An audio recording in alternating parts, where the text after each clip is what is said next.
Hello dear students, how are you. आज की class में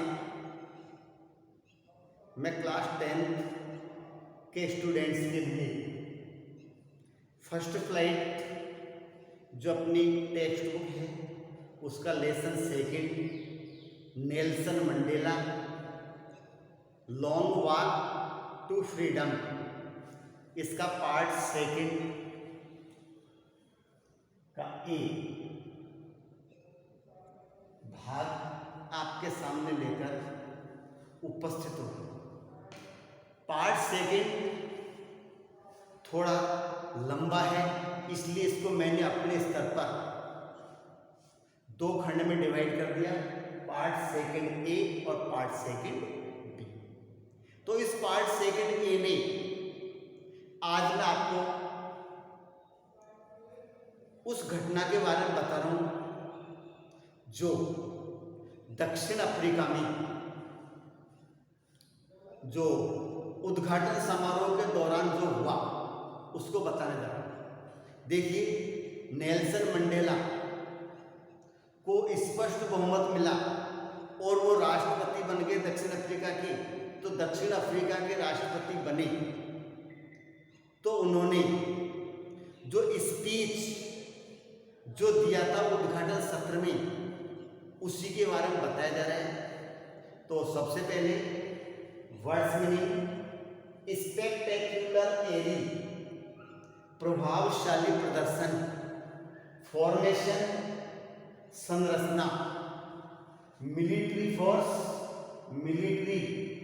सैन्य बल, मिलिटरी फोर्स इट मीन्स सैन्य बल, डेमोन्स्ट्रेशन प्रदर्शन, डेमोक्रेसी लोकतंत्र, इलेक्टेड चुनी गई, बेडे सुशोभित, बेडे मीन्स सुशोभित, अनमाइंडफुल अनविक, चेवर और वी शेप सिंबलाइज्ड संकेत, नेशनल एंथम राष्ट्रगान, रिपब्लिक गणतंत्र, डिस्पाइज अल्प विचारधारा,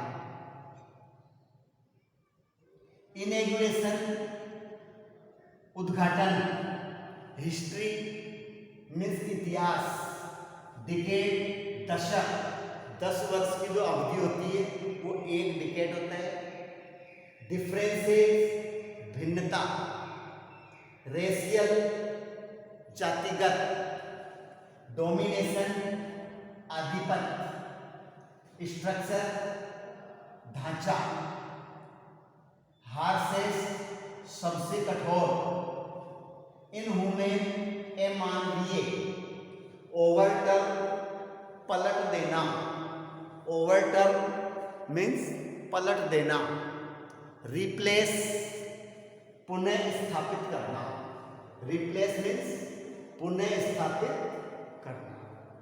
ये हमारी वर्ड्स मीनिंग्स थी। आप सभी इसका स्क्रीनशॉट ले सकते हैं या इनको लिख सकते हैं। अब मैं आपको ट्रांसलेशन समझाने जा रहा हूं। सभी अपनी पाठ्य पुस्तक खोलेंगे। किस प्रकार से वो उस शपथ ग्रहण समारोह में जो अतिथि आए हुए थे, dignitaries, world leaders from different countries, सभी उस साउथ अफ्रीका की भूमि पर उस उद्घाटन सत्र में शामिल होने आए थे और अपना प्रतिनिधित्व कर रहे थे। उन सबको संबोधित करते हुए नेल्सन मंडेला अपनी बात उनके सामने रखी। तो आगे क्या होता है? A few moments later we all lifted our eyes, कुछ क्षणों के बाद हम सबने अपनी आंखें ऊपर उठाई, इन एव एक अचंभे में, एज ए स्पेक्टेक्युलर एरी जैसे ही एक शानदार प्रदर्शन हमने देखा of South African jets, helicopters and troop carriers, दक्षिण अफ्रीका के जेट विमान, हेलीकॉप्टर्स और ट्रूप कैरियर्स वो rolled in perfect formation over the union buildings, उस यूनियन बिल्डिंग्स के ऊपर पूर्ण संरचना में जो यूनियन बिल्डिंग्स जहां पर सभा का आयोजन हो रहा है उसके ऊपर मंडराने लगे। तो हम सभी ने अचंभे से ऊपर अपनी आंखों को ऊपर करके देखा। It was not only A display of pin point precision and military force, यह न केवल सैन्य बल का और पिन पॉइंट प्रेसिशन का एक सामान्य प्रदर्शन था, but a demonstration of the military loyalty, जो सेना की जो वफादारी का एक प्रदर्शन था to the democracy, to a new government, उस लोकतंत्र के लिए, टू ए न्यू गवर्नमेंट, उस नई सरकार के लिए, that had been freely and fairly elected, जो स्वतंत्र रूप से और निष्पक्ष भाव से जिसका चुनाव किया गया, उस गवर्नमेंट के लिए सेना का क्या था? प्रदर्शन था। उसमें वफादारी का प्रदर्शन कर रहे थे। ओनली मोमेंट बिफोर, कुछ क्षणों पहले, the highest generals of South African defence force, highest generals, जो उच्चतम जो सेनापति थे, दो साउथ अफ्रीकन डिफेंस फोर्स, दक्षिण अफ्रीका सुरक्षा बल एंड पुलिस, उसके जो सेनापति थे,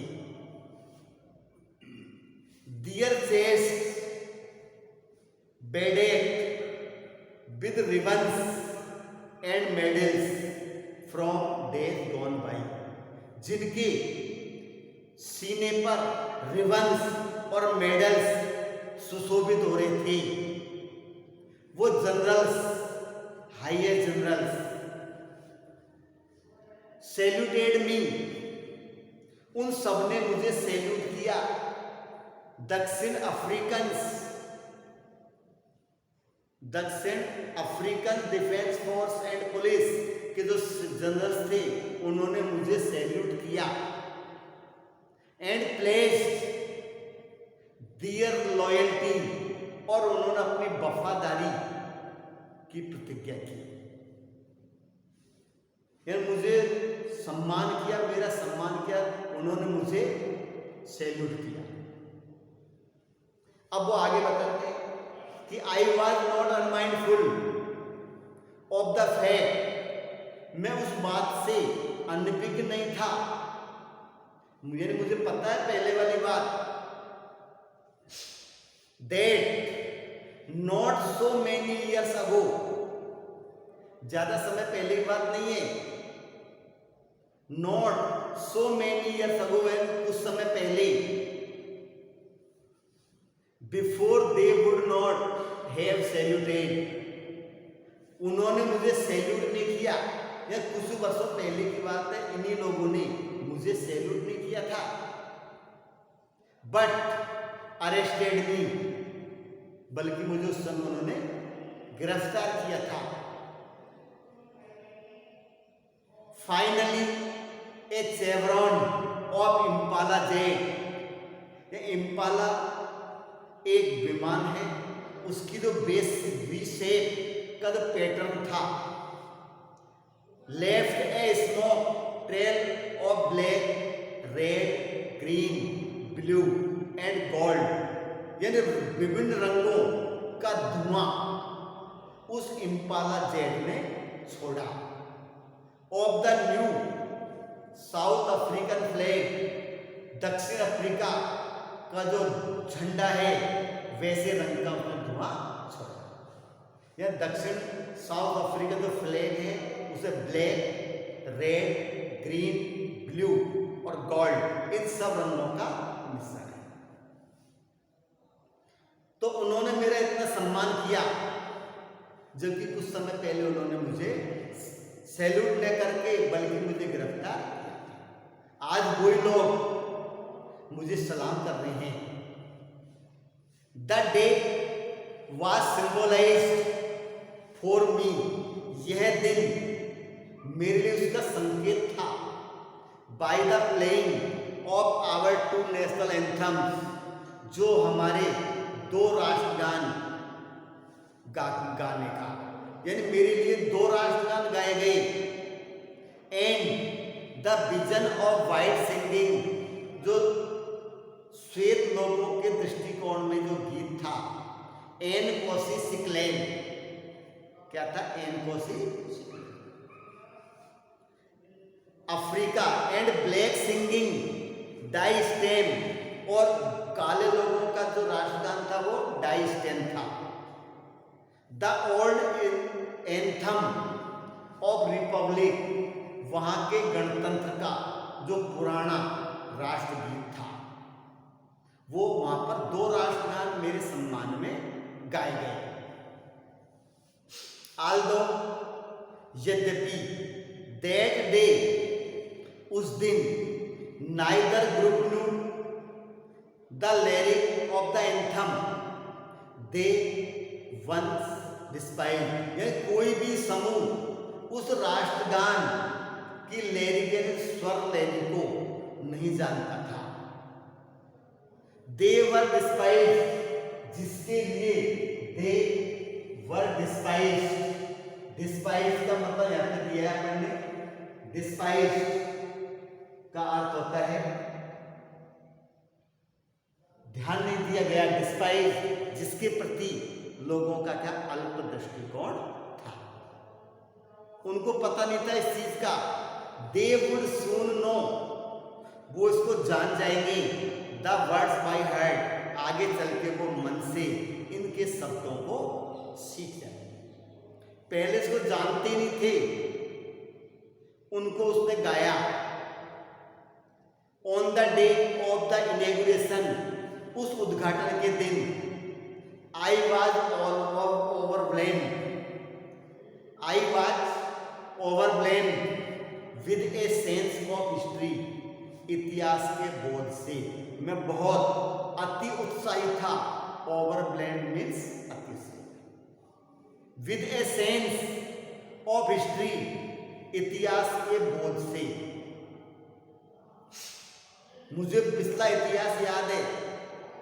इन the past, in the first decades of 20th century, 20वीं शताब्दी के पहले दशक में, तो 20th century, in the decades of 20th century, and a few years after the bitter Anglo Boer war, जो एंग्लो बोर वार था युद्ध, उसके कुछ वर्ष बाद, and before my own birth, और मेरे जन्म के पहले की बात, the white skinned people of South Africa, तो white skinned people of South Africa, दक्षिण अफ्रीका के जो श्वेत लोग थे, इट मीन्स अंग्रेज, पेस्ट अप देयर डिफरेंसेस, उन्होंने अपनी भिन्नता बनाना प्रारंभ कर दिया।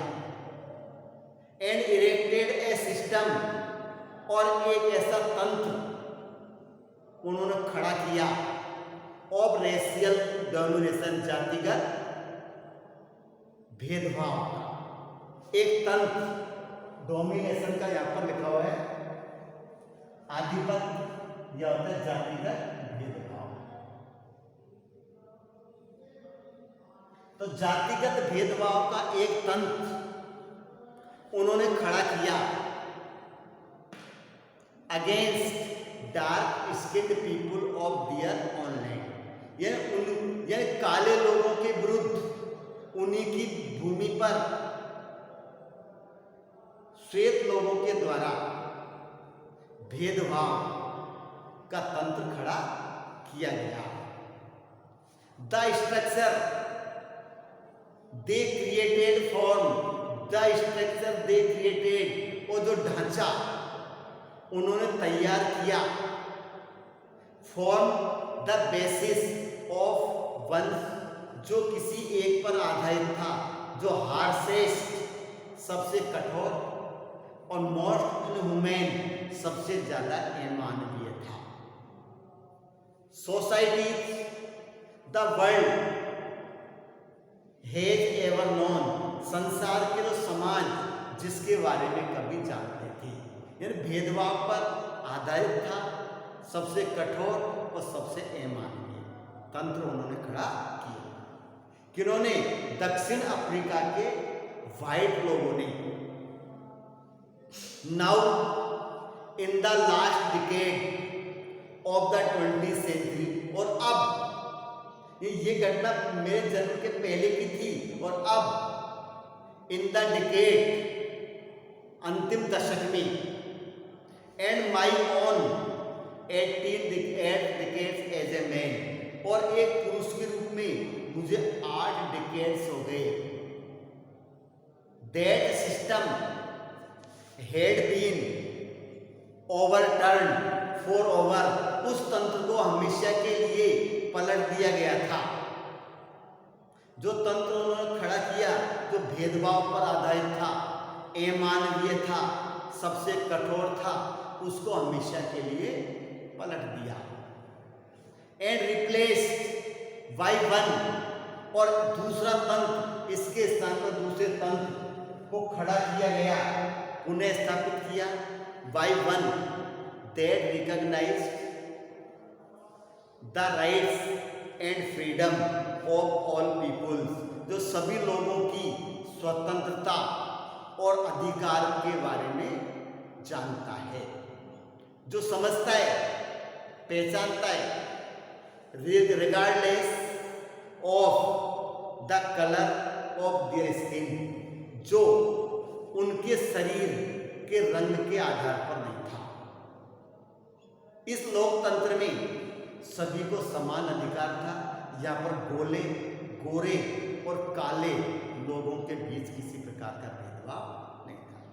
तो जो तंत्र अंग्रेजों ने खड़ा किया, उस तंत्र को